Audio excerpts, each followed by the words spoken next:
अमितजी, तुमचं भावांसोबत नातं कसं आहे? म्हणजे आदित्य ठाकरे आणि तेजस ठाकरे यांच्याशी तुमचं बोलणं होतं का?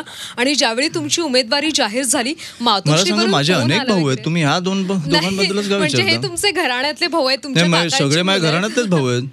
मग राहुल यांच्याशी- असेल, ऐश्वर्या असेल, जयदीप असेल. नाही, आता तुम्ही राजकारणात आहात दोन्ही. त्याचा काय संबंध? बोलणं होतं का काही नाही, शेवटचं कधी अजिबात बोलणं? नाही. बोलणं होत नाही. नाही.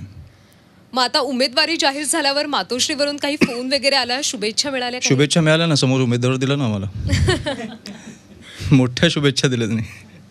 अच्छा, वरळीतून ज्यावेळी मग आदित्य ठाकरे उभे राहिले होते, तुम्ही काही फोन केला होता का, की तुमचं काही बोलणंच नाहीये? नाही, माझं काहीच बोलणं नाही. 2017 नंतर जसं मी तुम्हाला सांगितलं, अनेक ठिकाणी मी बोललोय की त्या दिवसानंतर माझा कॉन्टॅक्ट तुटला आणि माझे संबंध माझ्यासाठी संपले.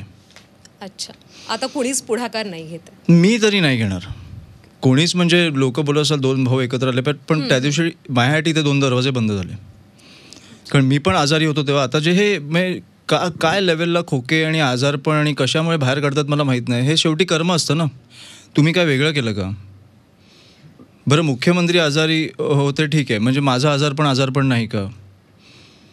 ठीक आहे, मी सामान्य माणूस होतो, माझ्याकडे मंत्रीपदं नाहीत, माझ्याकडे कुठचंही, मी आमदार नव्हतो वगैरे, पण सामान्य माणसाचं आजारपण नाही का? ते दुःख नाही का? तर मग आपण विषय सोडून देऊ. तेव्हा मी पण आजारी होतो आणि भीषण आजार होता तो. तेव्हा तुम्ही खोके देऊन जेव्हा 6 नगरसेवक चोरले, त्याच्यानंतर कर्म कुठेतरी येऊन तुम्हाला ती परतफेड करायचीच आहे.